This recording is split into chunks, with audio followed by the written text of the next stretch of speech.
In the part 1 video of this module, we discussed the Indo-European family.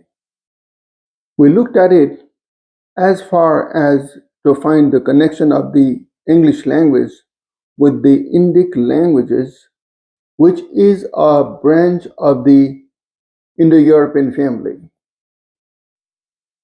An interesting connection was found between the English language with the ancient language Sanskrit, which is still spoken in India and Nepal, especially for religious rituals of Hinduism and Buddhism. Sanskrit is written in Devanagari script, which is written in phonetic transcriptions, unlike the English language.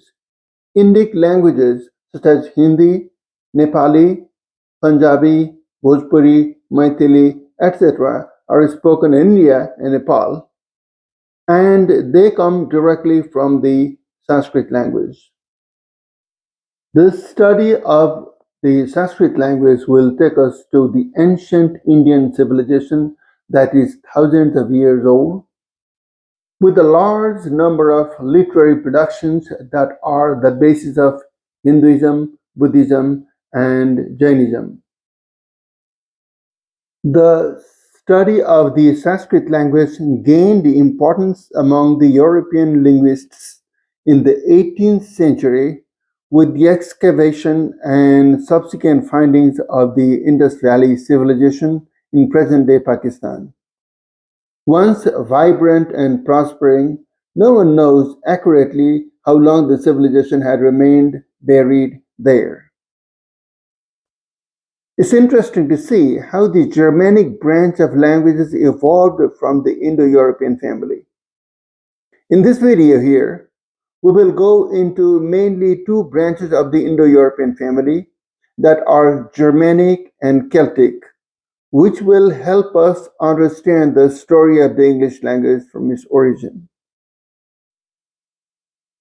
The common form that the languages of the Germanic branch had before they became differentiated is known as Germanic or Proto-Germanic, to be more accurate. It antecedates the earliest written records of the family and is reconstructed by philologists in the same way as is the present Indo-European. The languages descended from it fall into three groups: East Germanic, North Germanic, and West Germanic. The principal language of East Germanic is Gothic. By the 3rd century, the Goths had spread from the Vistula to the shore of the Black Sea, and in the following century, they were Christianized by a missionary named Ulfilas. Our knowledge of Gothic is almost wholly due to a translation of the Gospels and other parts of the New Testament made by Ulfilas. Except for some runic inscriptions in Scandinavia, it is the earliest record of a Germanic language we possess so far. For a time, the Goths played a prominent part in European history, including in their extensive conquest both Italy by the Ostrogoths and Spain by the Visigoths. In these districts, however, their language soon gave place to Latin, and even elsewhere it seems not to have maintained a very tenacious existence. Gothic survived longest in the Crimea, where vestiges of it were noted down in the 16th century. To the east, Germanic branch belonged to also Burgundian and Vandalic, but our knowledge of these languages is confined to a small number of proper names. North Germanic is found in Scandinavia, Denmark, Iceland, and the Faroe Islands. Runic inscriptions from the 3rd century preserve our earliest traces of the language. In its earliest form, the common Scandinavian language is conveniently spoken of as Old Norse. From about the 11th century on, dialectal differences became noticeable. The Scandinavian languages fall into two groups: an Eastern group including Swedish and Danish, and a Western group including Norwegian and Icelandic. Norwegian ceased to be a literary language in the 14th century, and Danish, with Norwegian elements, is one written language of Norway. Of the earlier Scandinavian languages, Old Icelandic is by far the most literary. Iceland was colonized by settlers from Norway about 874 AD, and early on preserved a body of heroic literature unsurpassed among the Germanic peoples. Among the most important monuments are the Elder or Poetic Edda, a collection of poems that probably date from the 10th to 11th century. The English language belongs to the West Germanic. This West Germanic is divided into two branches: High and Low German. High German comprises a number of dialects such as Middle, Rhenish, and East Franconian, Bavarian, Alemannic, etc. It is divided chronologically into Old High German, which is before 1100, Middle High German, which is between 1100 to 1500, and Modern High German since 1500, just like the division for Old English, Middle English, and Modern English. High German, especially as spoken in the Midlands and used in the imperial chancery, was popularized by Luther's translation of the Bible in the 15th century, and since the 16th century has gradually established itself as the literary language of Germany. So this will give you a quick timeline of the history of the German language. The Celtic languages at one time formed one of the most extensive groups in the Indo-European family. Let's not forget that the Celtic languages also belong to this Indo-European family. At the beginning of the Christian era, the Celts were found in Gaul and Spain, in Great Britain, in Western Germany, and northern Italy. Indeed, they covered the greater part of Western Europe. Just a few centuries earlier, they had extended even into Greece and Asia Minor. The steady retreat of Celtic before advancing Italic and Germanic tongues is one of the surprising phenomena of history.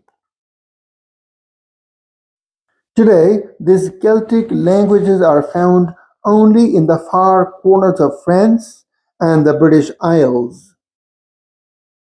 In the areas where they were once dominant, they have left but only little trace of their presence. We know Julius Caesar had invaded England long before the Anglo-Saxons invaded in the 5th century. It was somewhere before the birth of Jesus Christ.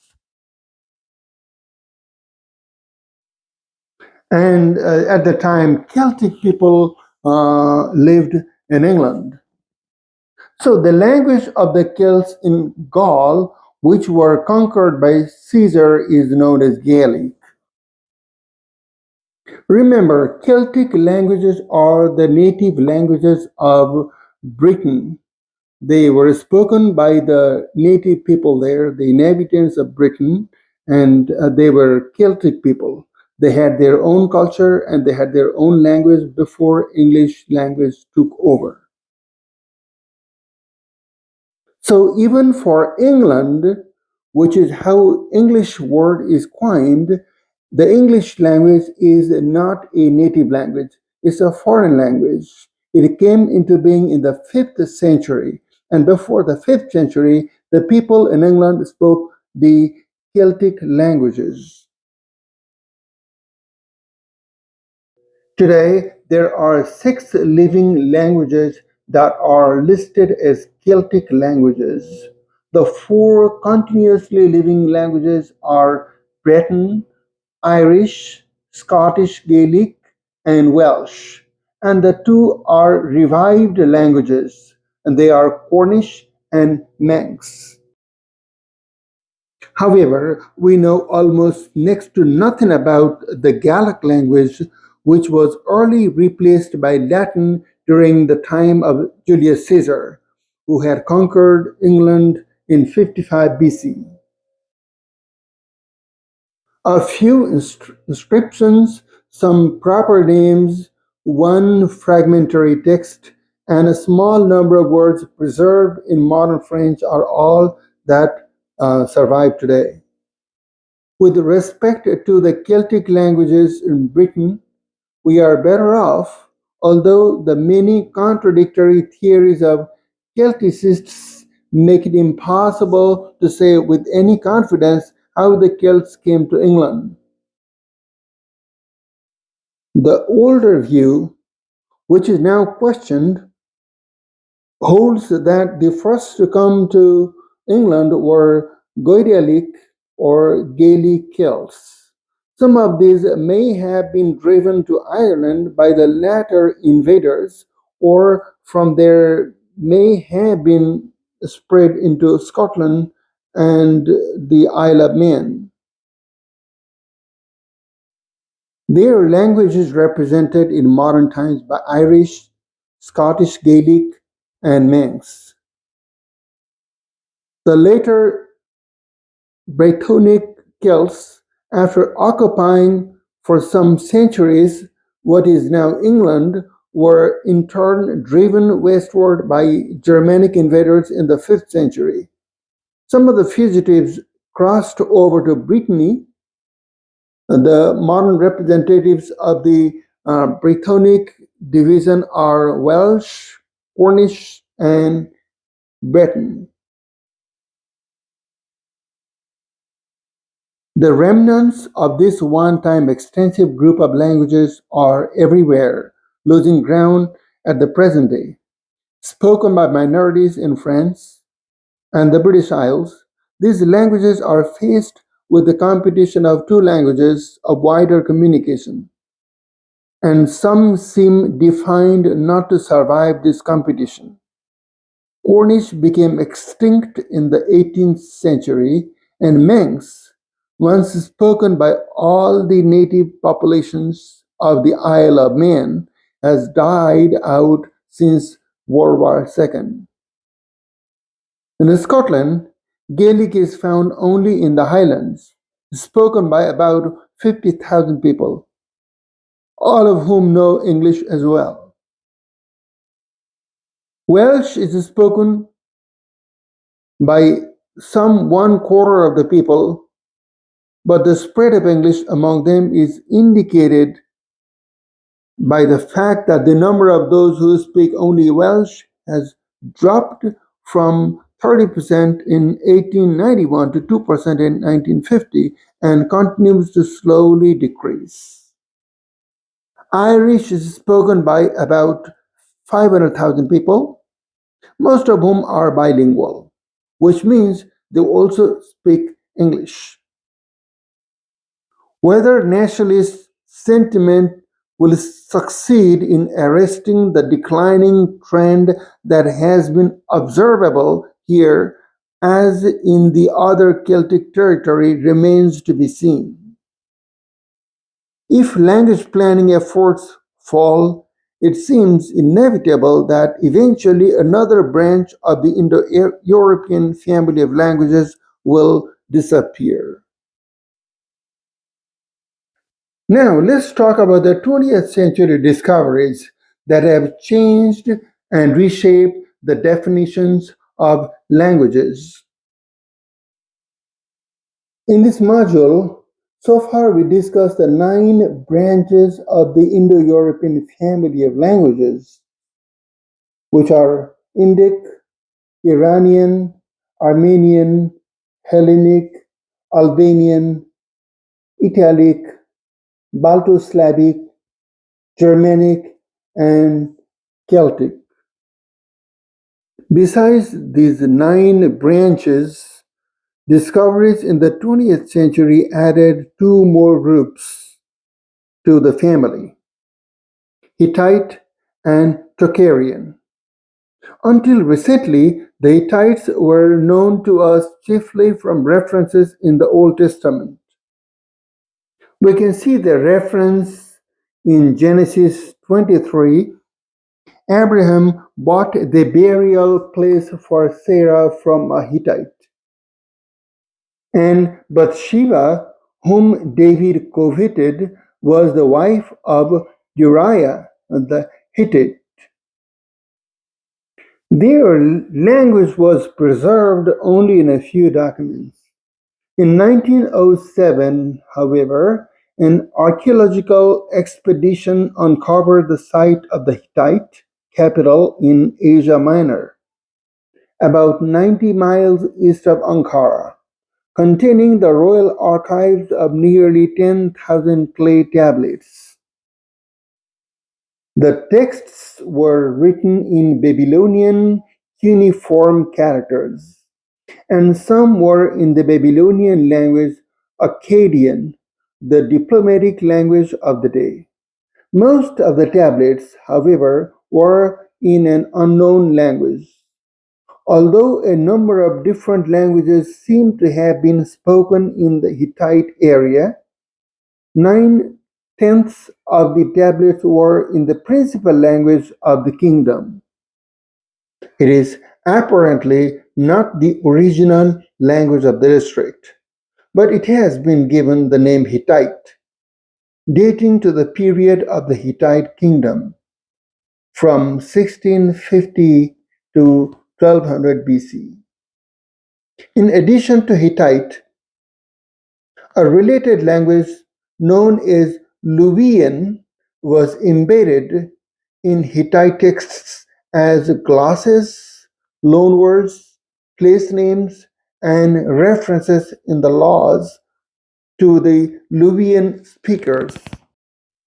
The Luwian language is also recorded in hieroglyphic script preserved on rock, stone monuments, and miscellaneous metal artifacts, generally from a later period, from the 11th century to 700 BC.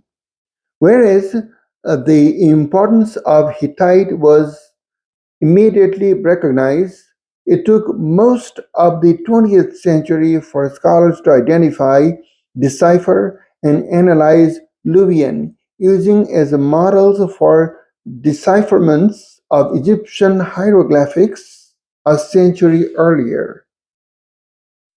The most remarkable effect on the Indo-European studies was the confirmation of a hypothesis made by Ferdinand de Saussure in 1879. On the basis of internal evidence, Saussure had proposed for Indo-European certain sound patterns that did not occur in any of the languages then known.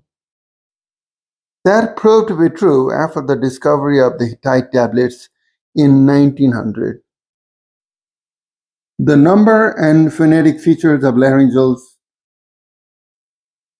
in Indo-European are still a matter of debate, but there is general agreement that at least one laryngeal must be posited for the parent language.